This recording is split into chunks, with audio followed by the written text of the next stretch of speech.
Are you aware of anybody who's helped, for example, locating Saddam Hussein after he was found in his underground shelter back in 2003, or Osama bin Laden, or anybody of that nature? Henrik, would you be very kind? I don't know if you wrote it down or you memorized it, but would you be very kind to repeat what Scott Jones said? Which find it in your notes. Which Vikram asks him.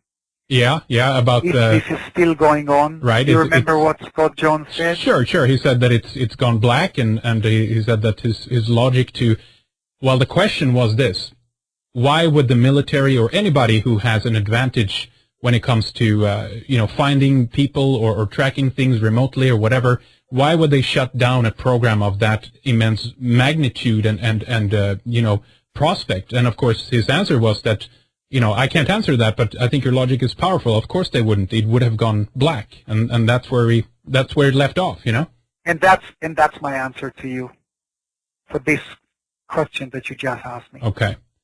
Now, yeah, Let me put it this way. Wouldn't any intelligence agency of a big country, say Germany, America, England, Russia, Israel,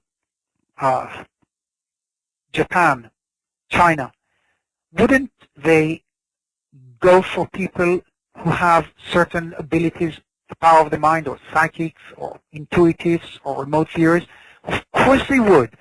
The work of an intelligence agency is to look for everything, anytime, everywhere.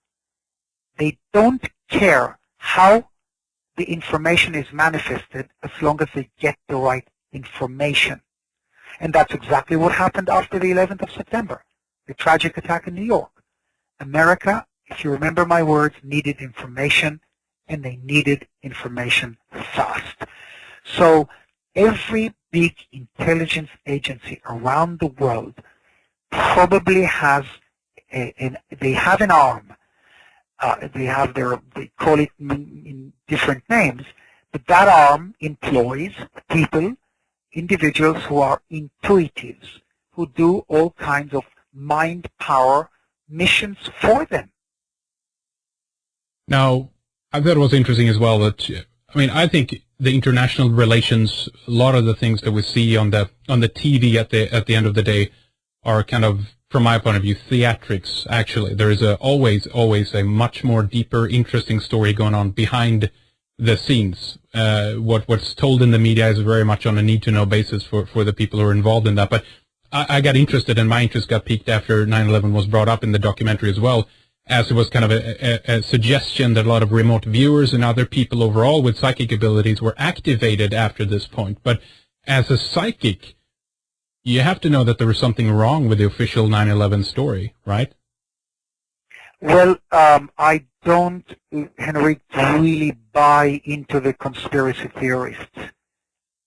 If you're alluding or you're kind of telling me that, someone else did it, is that what you mean, or what do you mean?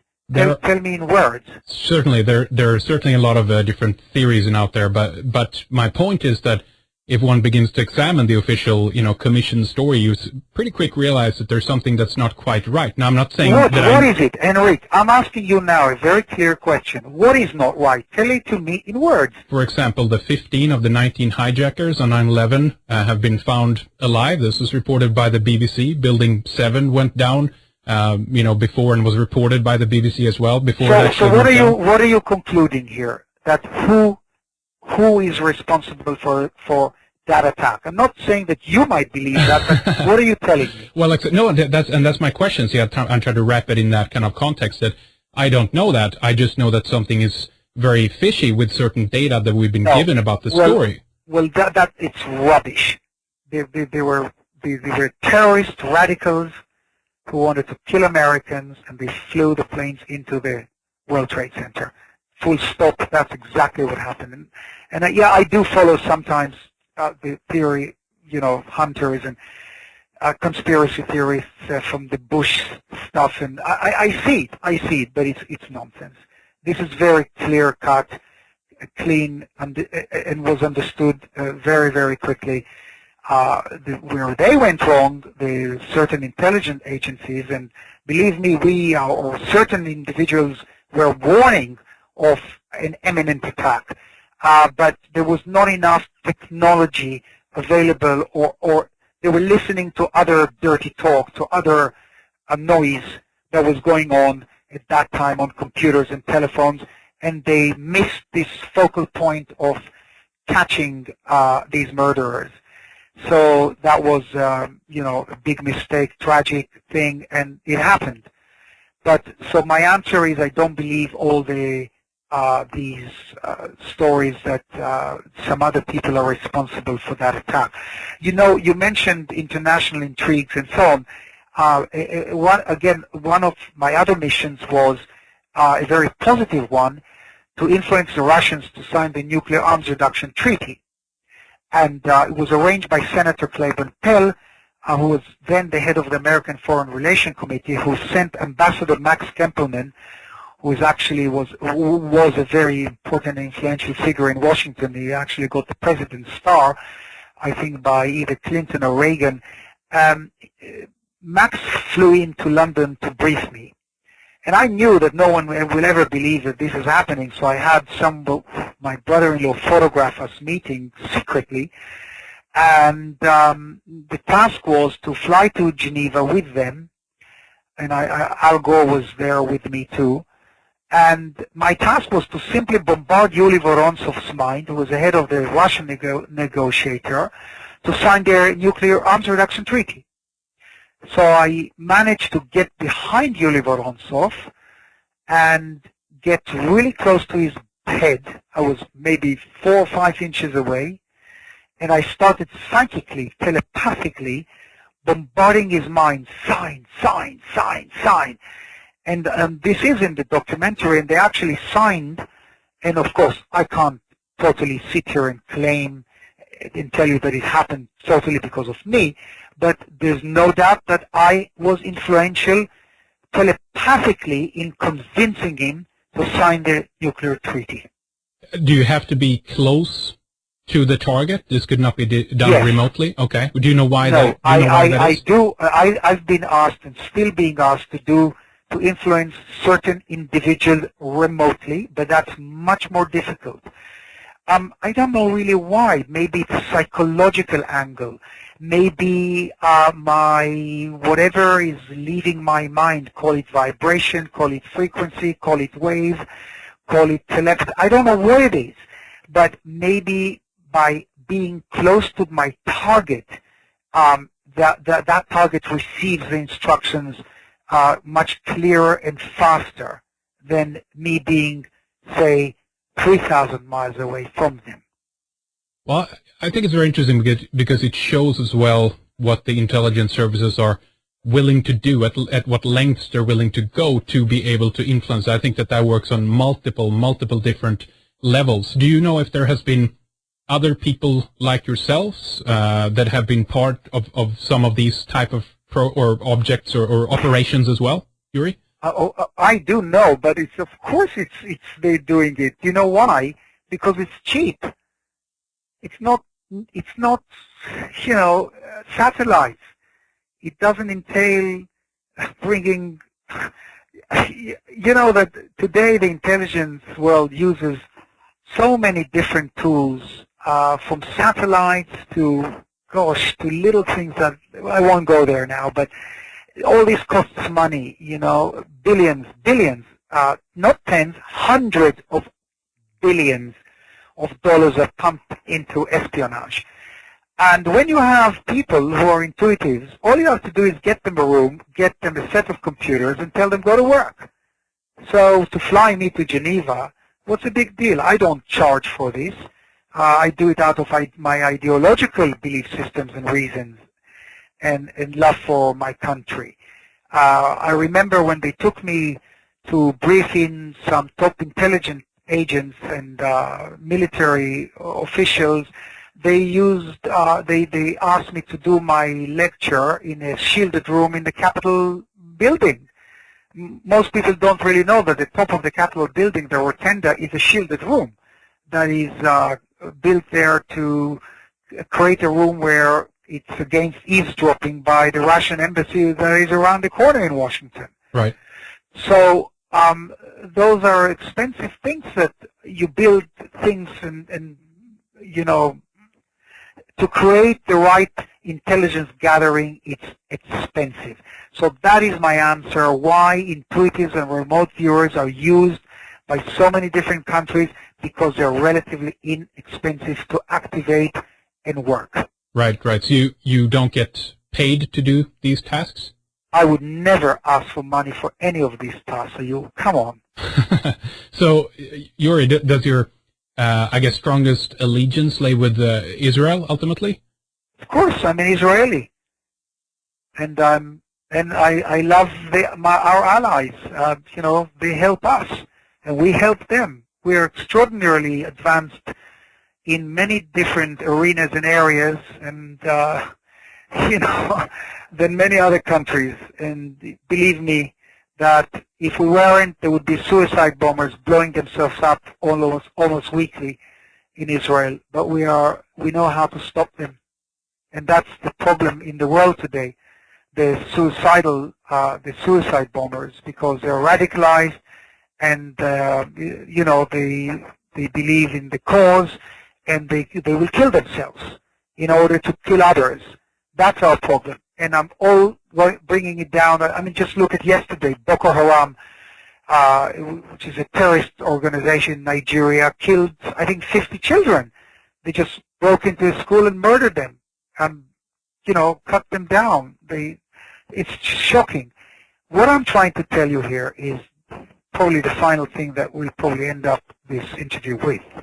Look, we are worried, all intelligence services are in many, many different countries are worried about one thing today. It's nuclear explosion. We are concerned that these radicalized terrorists are not stupid anymore. Some of them go to Yale, Oxford, Cambridge, Stanford University, Penn State, University of Munich, University in China, in Beijing and Shanghai, etc., etc. They're groomed. They're being prepared for something big. There are scientists who work for terrorist organizations, scientists who know about nuclear weapons. We're worried that a nuclear weapon, and I'm putting aside Iran now, we're worried that a nuclear weapon will be devised and built and managed to be placed into a suitcase, an attaché case. And just use your imagination. Such a bomb exploding downtown Washington or LA, or Milan or Rome or London or Paris, or anywhere in Tokyo. You're talking about an immediate death toll of 100 to 300,000 people, and then an area of radiation that you won't be able to control for years to come. That is what we are concerned about now, and that's what we have to stop. And those of you out there who are very much into your show, Henrik, who are against the National Security Agency, and you are, let's say, with Edward Snowden and all that, that is wrong. We've got to know what's going on. We've got to have information in order to stop major attacks, tragedies, way beyond the World Trade Center. Now, do you then? No, I hesitant to say think that this will happen. Again, I just want to use it from your point of view in terms of psychic ability. Have you seen anything of this nature happening?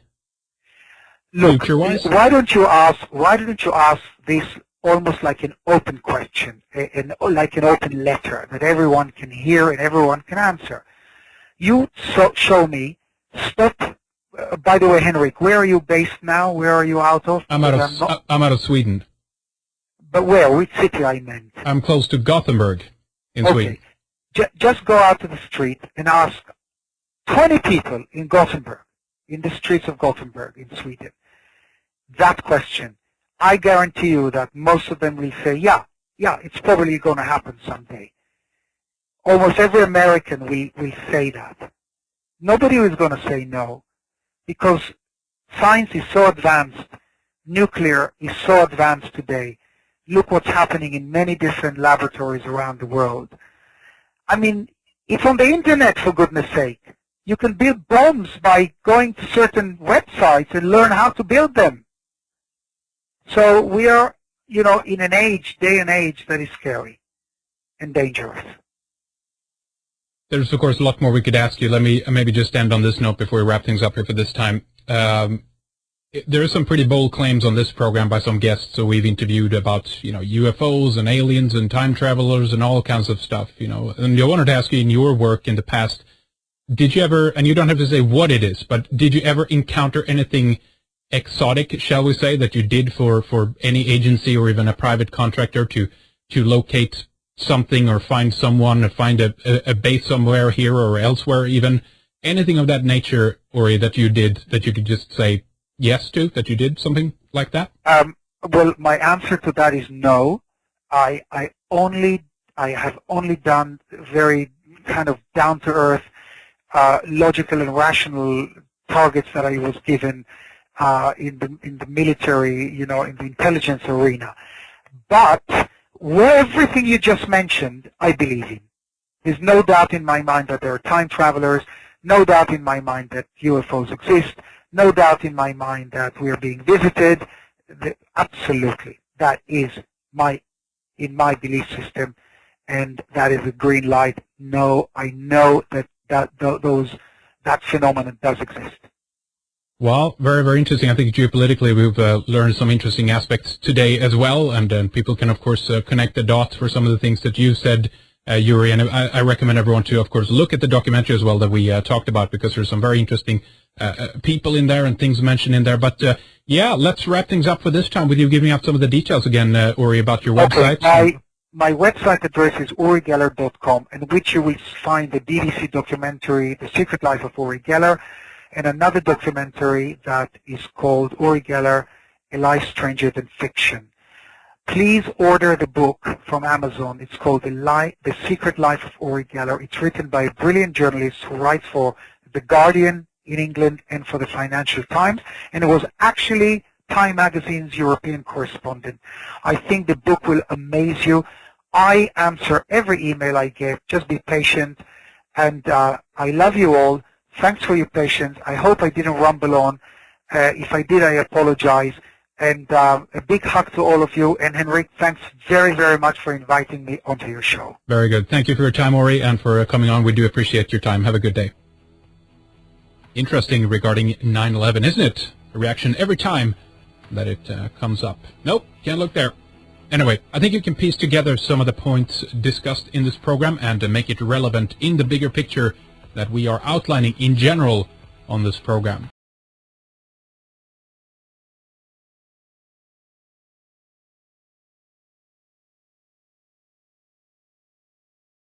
Hello, this is Kevin Annett, Eagle Strong Voice. This is Equinox Sunday, September 22nd, 2013. I have some very important announcements today. These are momentous times we live in. The very forces that have been oppressing humanity for many centuries are now crumbling before our eyes. And what's arising to replace them is movements all over the world designed to reestablish human control over the earth, over the law, over religions, over all the things that historically have oppressed and divided us. So I have some important announcements today, not only from Rome and the spiritual gathering that occurred there today, but also from all over the world as updates in our common law movement and spiritual reclamation movement under the auspices of the International Tribunal of the Crimes of Church and State. I want to start today with reading this press statement that came out today from Rome. Spiritual reclamations across the world inaugurate new Jubilee revolution. Debts and laws are nullified. Traditional elders, shaman, and clergy gathered near the Vatican today and in at least 6 other countries to inaugurate a new spiritual regime that nullifies and replaces the Church of Rome, as well as, quote, ungodly laws and economies, unquote.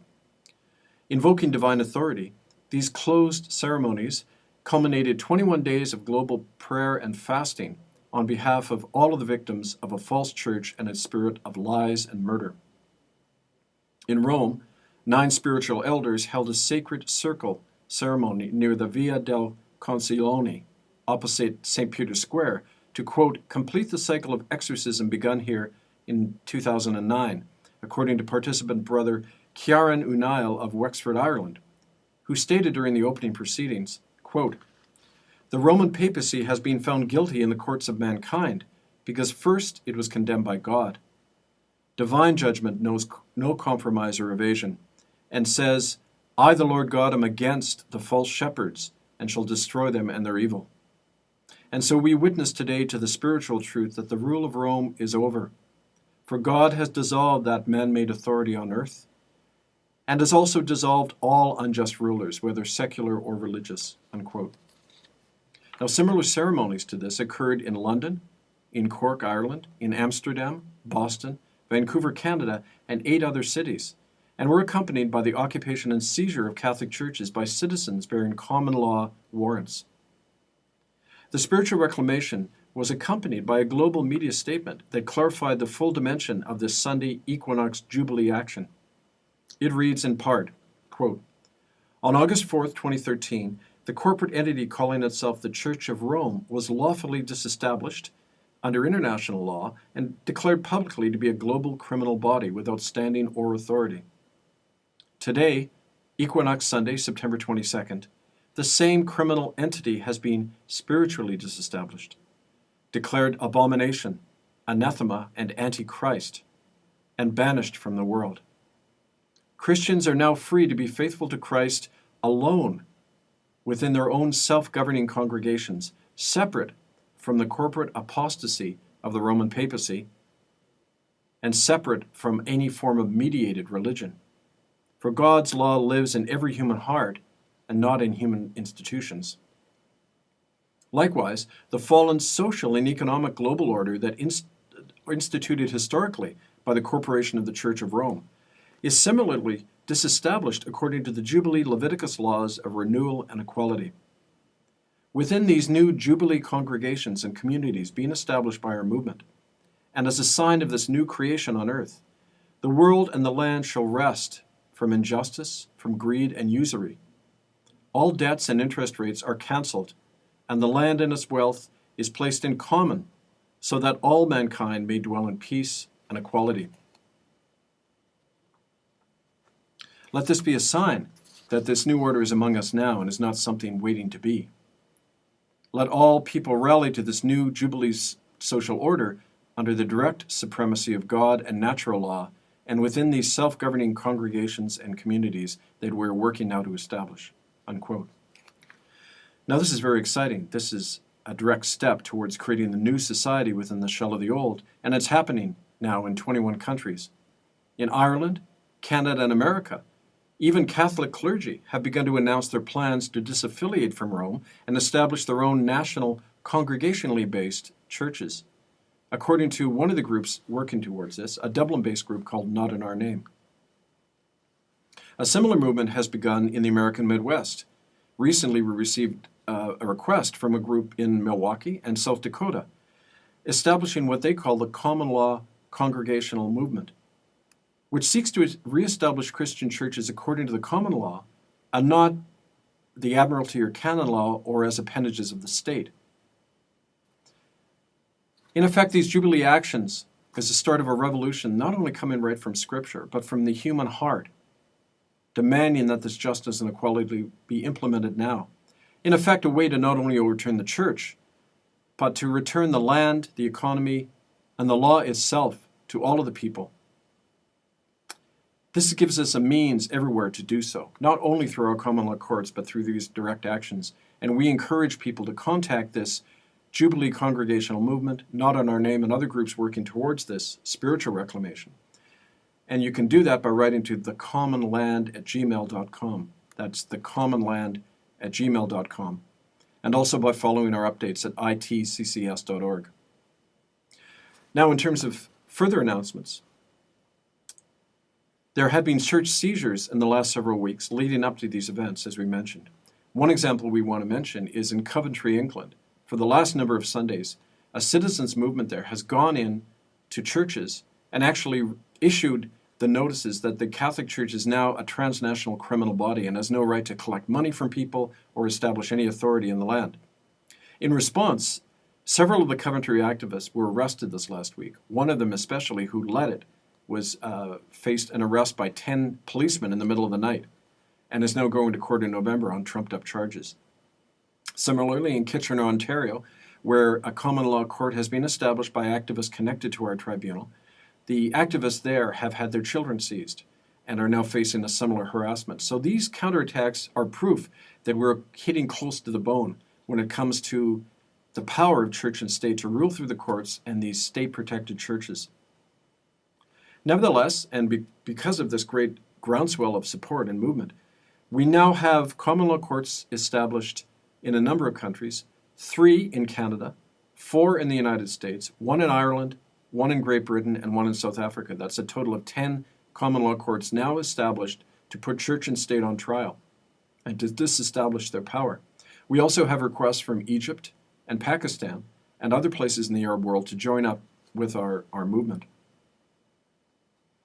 Finally, within Canada this last week, the government-funded spin operation to cover up genocide in Canadian Indian residential schools concluded a 5-year whitewash campaign known as the Truth and Reconciliation Commission, in which survivors are not allowed to talk about crimes, to name names, in which grave sites are deliberately covered up and not investigated.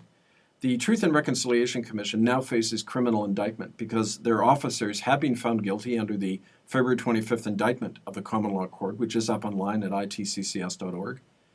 And these officers now face arrest and permanent banishment of from Canada because of their role in covering up genocide. That includes the Prime Minister of Canada and other church and state officials connected to the United Catholic and Anglican churches. It's important to recognize that in this last week, the movement to disestablish these churches in Canada have received a new impetus. Our office received information that in 2 places in Canada, there have been new, fresh discoveries of the bones and remains of children at former Indian residential schools. In one site in Saskatchewan, the remains of 30 children have just been uncovered by pipe fitters this last week. So these are clear evidence that the church and state continue to cover up their murder of over 50,000 children in Canada, and our common law court will be setting up a special new inquiry into these crimes and to prosecute those responsible. Finally, let me just close by saying this movement requires all of you. We are the catalyst and the spark, but now that it's spreading, every one of you is required to take responsibility in your own communities. We are publishing online common law court training manual to teach you the philosophy of the common law and how in practice to set up these courts, your own citizen juries, and the process of putting officials of church and state on trial in our criminal division, but also within our civil division, how to mediate conflict within the communities. Tort offenses and others among citizens can now be mediated through common law courts under the authority of the true Royal Wampum flag behind me, which establishes the natural law and equality between all groups on earth. I just want to close by saying that this revolution is already here. The false authorities of church, state, and corporation that have terrorized our planet are already disestablished. We have to simply live in the new light of that creation, and not according to the illusion and the corruption of the old order. We assert the natural law of freedom within our own communities now, knowing that there is no authority anymore except God within us, and the only legality is the common law established by the citizens themselves. We invite you to live in this new reclaimed liberty and to work with us in the days ahead. Stand by for more communiques at itccs.org, and especially contact our new spiritual reclamation movement at thecommonland@gmail.com. There will be more communiques following. This is September 22nd. I'm Kevin Annett, Eagle Strong Voice, and I thank you.